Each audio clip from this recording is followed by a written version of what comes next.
இந்த வீடியோ எடுக்கிறப்ப அது வந்து ஃப்ரைடே மார்னிங் காலைல ஒரு 10:30 இருக்கும். யூஸ்வலாக எல்லா ஃப்ரைடேவும் வந்து நாங்கள் மீட் பண்ணுவோம். நாங்கள்லாம் யாருன்னா இவங்க தான். இதில் ஆக்சுவலி கொஞ்சம் பேர் தான் இருக்காங்க. So it's group of 20 ladies. நாங்கள் என்ன பண்ணுவோம்னா மார்னிங் வந்து பிரேக்ஃபாஸ்ட் சாப்பிடுவோம் ஒரு இடத்துல போய்ட்டு. அன்றைக்கி நான் பிரேக்ஃபாஸ்ட் சாப்பிட போகல, என் பையனுக்கு லீவுன்றனால.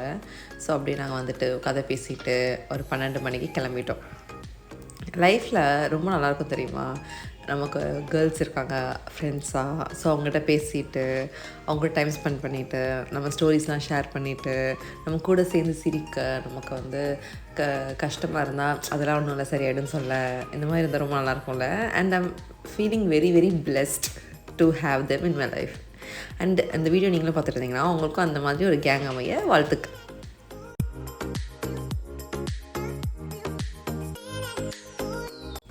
அப்படி எல்லோரும் பேசி முடிச்சுட்டு மணி 12 ஆகிடுச்சு. 12 கிளம்பிட்டோம். நான் இனிமேல் தான் வீட்டில் போய் சமைக்கணும். ஆக்சுவலி காலைல வந்து மார்னிங் மட்டும் பிரேக்ஃபாஸ்ட் முடிச்சுட்டு நான் வந்துட்டேன். இந்த மார்ச் மாதம் முடிய போகிறனால கொஞ்சம் வெயிலும் அடிக்க ஆரம்பிச்சிருச்சு. பட் ரொம்ப சிவியராக இல்லை. யூஸ்வலாக துபாயில் வந்து ஜூலை ஆகஸ்ட் தான் செம்ம வெயில் இருக்கும். அப்போ ஸ்கூல்லாம் லீவ் விட்டுருவாங்க. பட் இன்னும் அந்தளவுக்கு வெயில் வரல. பட் வெயில் வந்துருச்சு. ஸோ மோஸ்ட்லி ஜூலை ஆகஸ்ட் வந்து இங்கே சம்மர் பயங்கரமாக இருக்கும். ஸோ ஸ்கூலுக்கும் லீவ் விடுவாங்க. ஸோ கிட்ஸ்லாம் கூட்டிகிட்டு எல்லோரும் வந்து வெக்கேஷனுக்கு இந்தியா போயிடுவாங்க. இந்தியாவில் அப்போ வந்து சம்மராக இருக்காது, கொஞ்சம் நல்ல கிளைமேட்டாக இருக்கும்.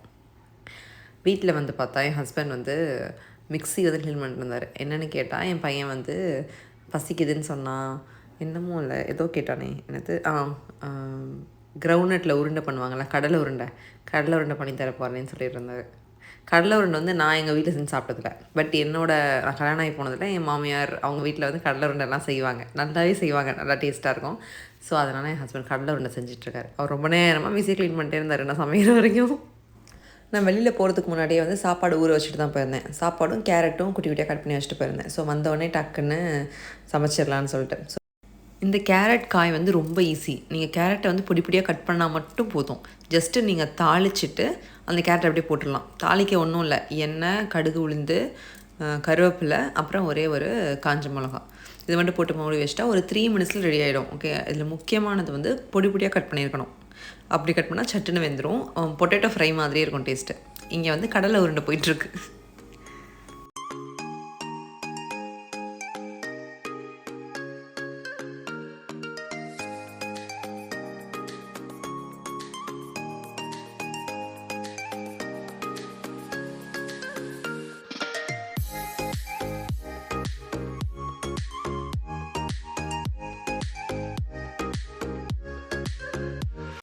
இதுதான் அந்த எம்மியான கடலை உருண்டை. அது ரெடி ஆயிடுச்சு.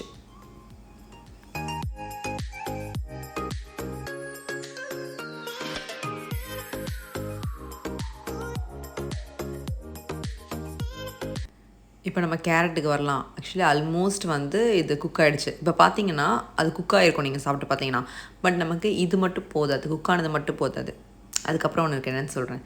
இப்போ வந்து இதில் கொஞ்சம் சால்ட்டு, அப்புறம் நல்லா சீரகத்தூள், இது மட்டும் போடலாம். நான் வந்து சில்லி பவுடர் போடல, நீங்கள் சில்லி பவுடர் போட்டுக்கலாம். பட் நான் ஏன் போடல, என் பையனும் சாப்பிடுவாங்க, அதனாலாம் போடல. அப்புறம் இதில் ஒரு மேஜிக் இன்க்ரீடியன்ட் இருக்குது. என்னென்னா இந்த பூண்டை வந்துட்டு நீங்கள் தட்டி போட்டு கொஞ்சம் நேரம் மூடி வச்சுருக்கணும். கடைசியாக தான் போடணும். அப்படி போடும்போது இந்த பூண்டோட அரோமா இருக்குல்ல, அந்த வாசம் அதை ஃபுல்லும் நிறைஞ்சு சாப்பிடும்போது நல்லா யூனிக் டேஸ்ட்டோடு இருக்கும், நல்லாயிருக்கும். அப்புறம் இப்போ வந்துருக்கு பார்த்தீங்களா, அது ரோஸ்டடாக இந்த மாதிரி ஒரு பொட்டேட்டோ ஃப்ரை பக்குவத்துக்கு வரணும். அப்படி இருந்தால் தான் அது நல்லா இருக்குன்னு அர்த்தம். மறுபடியும் என் பையன் அந்த 2 உருண்டையை சாப்பிட்டு இன்னும் 2 உருண்டை அப்படின்னு சொல்லியிருக்கான். ஸோ மறுபடியும் கடலை உருண்டை அவர் பண்ணிகிட்ருக்காரு.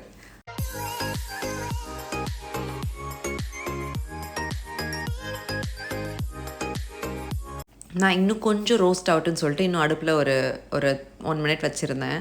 அதுக்கப்புறம் பார்த்திங்கன்னா நல்லா ரோஸ்ட் ஆகிடுச்சு.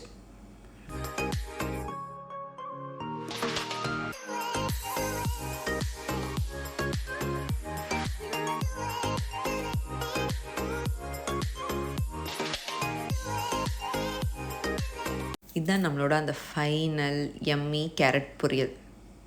சாப்பாடு காய வச்சாச்சு, என்ன குழம்பு வைக்கிறதுன்னு ஒரே கன்ஃபியூஷன். எனக்கு வந்து கொஞ்சம் டேங்கியாக எதாவது சாப்பிட்ணும், பட் புதுசாக எதாவது குழம்பு ட்ரை பண்ணணுன்னு ஆசை.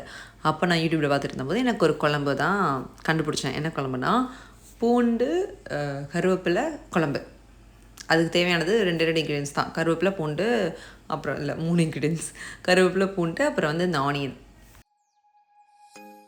நான் கல்யாணம் புதுசில் வந்து ஃபஸ்ட்டு வாங்கினப்போ உட்டன் போர்டு தான் வாங்கியிருந்தேன். ஆனால் அது ஒன்றும் அவ்வளோவா நல்லா இல்லை, ஏன்னா தண்ணி படும் ஊறும். ஸோ அது வந்து லைக் ஃபங்கஸ்லாம் வந்த மாதிரி இருந்தது, ஒரு மாதிரி கருப்பாயிடும் அங்கங்கே. அதனால் அதை விட்டுட்டு சரி நம்ம வந்து பிளாஸ்டிக் போர்டே வாங்கலாம்னு பிளாஸ்டிக் போர்டு வாங்கினேன். அதில் என்ன பிரச்சனை, அந்த பிளாஸ்டிக் அந்த கூடு விழும். ஸோ அது நம்ம சாப்பாட்டில் வரும். அது அப்புறம் இப்போ தான் ரீசெண்டாக லைக் ஒரு 2 months பேக் தான் இந்த ஸ்டீல் போர்டு வாங்கினேன். அண்ட் இது ரொம்ப யூஸ்ஃபுல்லாக இருந்துச்சு. இது உங்களுக்கு எல்லா இடத்துலையுமே கிடைக்கும். நான் இங்கே வாங்கினேன், அமேசானில் வாங்கினேன். அண்ட் ஸ்டீல் போர்டு தான் வந்து இப்போ எனக்கு ரொம்ப பிடிச்சிருக்கு. லைக் ஈஸியாகவும் இருக்குது, ஸ்டீல் கட் பண்ணாலும் ஒன்றும் செய்யாது, அண்ட் இட்ஸ் வெரி கன்வீனியன்ட்.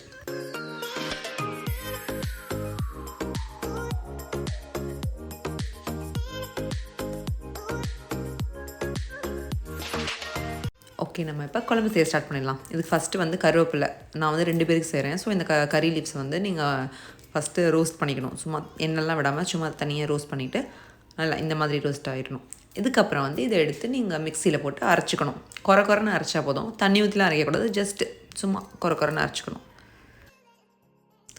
அதே சட்டியில் நல்லெண்ணெய் விட்டுட்டு அதில் கொஞ்சம் கடுகு, அப்புறம் கொஞ்சம் வெந்தயம், அதை மட்டும் போடலாம். கடுகு கொஞ்சம் கம்மியாக போட்டேன், ஆனால் இன்னும் கொஞ்சம் கடுகு எனக்கு அதிகமாக போட்டால் பிடிக்கும், அதனால் எக்ஸ்ட்ரா கடுகு போட்டேன். அப்புறம் வந்து ஒரு வத்தல், சில பேர் வத்தல்னு சொல்லுவாங்க, சில பேர் காஞ்ச மிளகான்னு சொல்லுவாங்க, சில பேர் அதை மிளகானே சொல்லுவாங்க. ஸோ எனிதிங் அதை போட்டுட்டு அப்புறம் பூண்டு, அப்புறம் வந்து வெங்காயம், இதை போட்டு நல்லா வறுத்துடணும். இதை வந்து நீங்கள் சூப்பராக வறுக்க தேவையில்லை, அதாவது ரொம்ப நேரம் வறுக்க தேவையில்லை, கொஞ்சம் நேரம் வறுத்தாலே போதும். ஏன்னா வந்து நம்ம ரொம்ப நேரம் கொதிக்க விடுவோம். ஸோ அந்த க்ரன்ச்சினஸ் இருந்தால் நல்லாயிருக்கும். ஸோ கொஞ்சம் வறுத்தா போதும். அதுக்கப்புறம் இந்த பொடியை அப்படியே மிக்ஸ் பண்ணிடலாம் உள்ள. இப்போ பார்த்தீங்கன்னா கொஞ்சம் நல்லா கண்ணாடி பக்குவத்துக்கு வதங்கியிருக்கும் வெங்காயம். ஸோ இந்த பொடி போட்டு அப்படியே மிக்ஸ் பண்ணிடலாம், அவ்வளோதான்.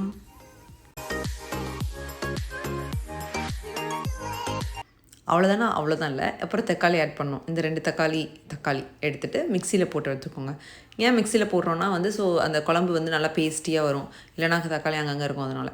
ஸோ மிக்சியில் போட்டு எடுத்திங்கன்னா நல்லாயிருக்கும். இப்போ இந்த கலரில் இருக்குல்ல, பட் குழம்பு இறக்கும் போது என்ன கலரில் இருக்குன்னு பாருங்கள்.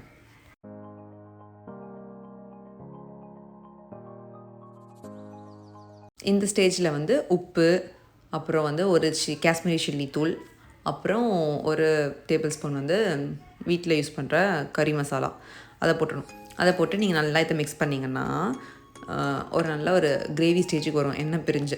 அப்போ நீங்கள் தண்ணி ஊற்றி இது பண்ணிக்கலாம். இதில் கொஞ்சம் லைட்டாக புளி ஆட் பண்ணுவாங்க. அந்த என்னோடய புளி வந்து ரொம்ப புளிப்பு தராது, அதனால் நான் கொஞ்சம் அதிகமாக எடுத்திருக்கேன். பட் கொஞ்சம் எடுத்தாலே நல்லா தான் இருக்கும். நான் துபாய் வந்த புதுசில் என்னாச்சுன்னா, எனக்கு அரிசி இங்கே வாங்கி எந்த அரிசியுமே செட் ஆகலை. ஓகே, எந்த அரிசி வச்சாலும் எனக்கு குண்டாக வந்துச்சு. பொன்னி ரைஸ் வாங்கினாலும் அப்படி தான் குண்டாக வந்துச்சு. எனக்கு என்னடா இப்படி இருக்குது, நமக்கு அரிசி செட் ஆகலை, நம்ம இந்தியாவிலேருந்து வரும்போது நீ அரிசி எடுத்துகிட்டு வரணும் அப்படிலாம் நினச்சிட்டு இருந்தேன். அப்புறம் தான் தெரிஞ்சிச்சு எனக்கு அரிசி ஒழுங்காக வைக்க தெரிலன்னு. எந்த அரிசியாக இருந்தாலும் ஒரு 1/2 hour 45 minutes ஊற வச்சுட்டா அது அப்படியே நல்லா வருது. ப்ளஸ் நான் அரிசிக்கு வந்து 1 டம்ளருக்கு 3 டம்ளர் தண்ணி ஊற்றுவேன். ஸோ அது எனக்கு கரெக்டாக இருக்கும்.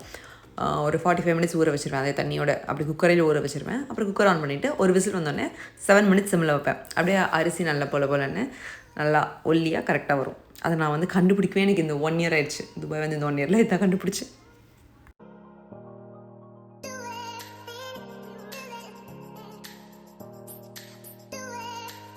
ஓகே, பேக் டு த குழம்பு.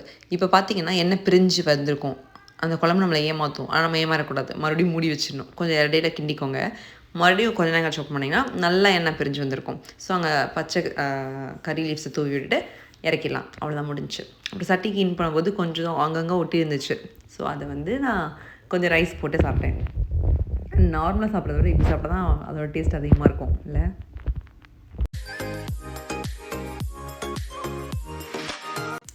அப்புறம் சமையல்லாம் முடிச்சுட்டு இங்கே வந்து உட்காந்தா என் பையன் வந்து டிவியில் கார்ட்டூன் பார்த்துட்டு இருந்தான், ஏதோ கார்ட்டூன். நான் அப்படியே பார்த்துட்டு அப்புறம் பார்த்தா மணி சாப்பிட்ற டைம் வந்துருச்சு. இது என் பையனோட பிளேட்டு. அவனுக்கு வந்து பூண்டு ரொம்ப பிடிக்கும், அதனால் பூண்டு மட்டும் எடுத்து வச்சுருக்கேன் அவனுக்கு. இது என்னோடய பிளேட். கலர்ஃபுல்லாக இருக்குல்ல? ஆக்சுவலி நேரில் இன்னும் கலர்ஃபுல்லாக இருந்துச்சு, நல்லா கலராக இருந்துச்சு. வீடியோவில் அவ்வளோ கலராக தெரியல. எம்மியாகவும் இருந்துச்சு, டேஸ்டியாகவும் இருந்துச்சு. ஃபஸ்ட் டைம் இந்த குழம்பு ட்ரை பண்ணுறேன், ரொம்ப நல்லா இருந்துச்சு, எனக்கு பிடிச்சிருந்துச்சு. அப்புறம் சாப்பிட்டோன்னே மதியம் எல்லோரும் தூங்கிடும், அவ்வளோதான்.